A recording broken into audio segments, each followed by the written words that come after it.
It was so much coming at me from all different angles so fast. And it was truly just overwhelming. I can remember actually asking for help from my boss, and his reply was, "I don't have time." I was at a convention in Cleveland on this day, and somehow I was able to fall asleep despite all of that. But when I woke up, everything had changed. I was woken up to a voice in my head that I've never heard before, and never want to hear again. That voice was basically giving me direction.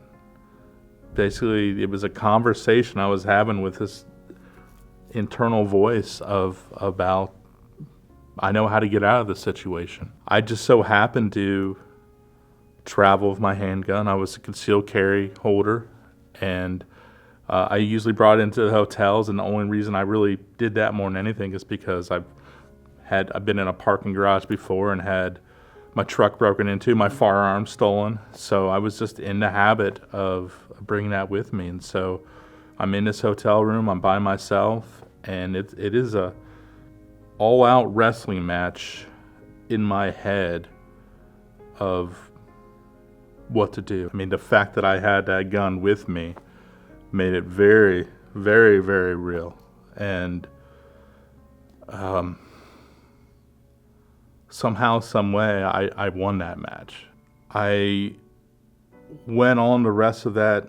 I mean, it was really, I think, another day or two left of the convention, and I just pretended like everything was okay. I didn't dare, at that point, tell anybody.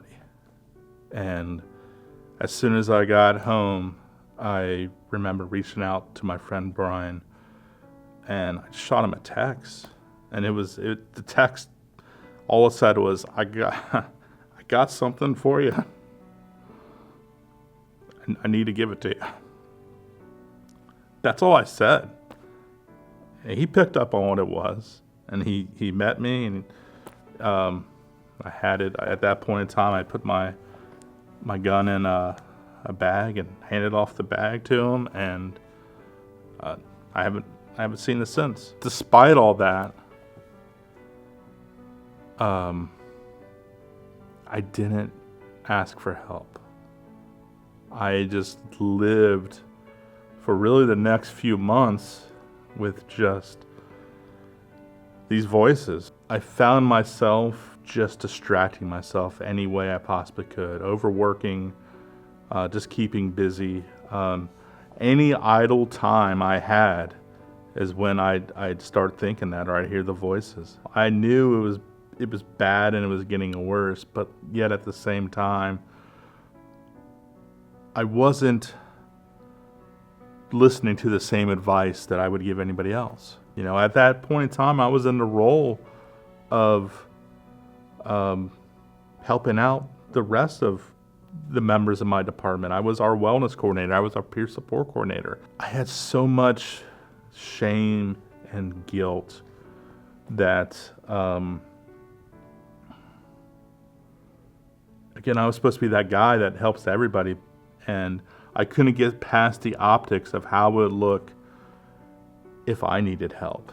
It was only after I had a friend confront me.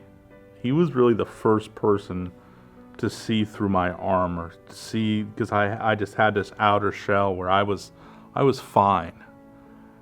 And he was the first one to notice, I think, any cracks and call me out on it. And I've got this tattoo on my leg of the IFF memorial. It's the Line of Death memorial that we have in Colorado Springs, and I've got listed all my firefighter friends that have died in the line of duty on there. And that guy called me out and he said, "I feel like we're going to add your name to your leg."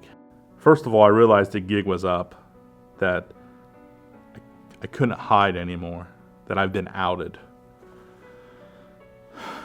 And I remember after that conversation, I left work.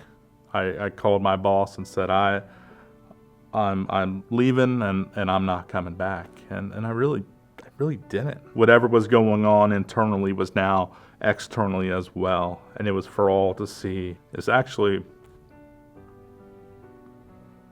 2 years ago today that I finally picked up the phone call and called for help. I called the IFF Center of Excellence.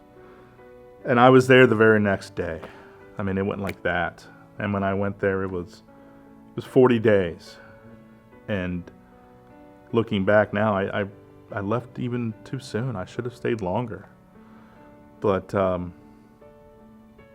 gosh, making that phone call was so difficult. I had made that same phone call for 5 other members before me.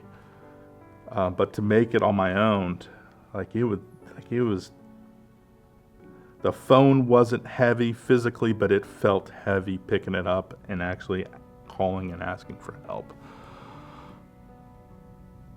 But I'm so glad I did.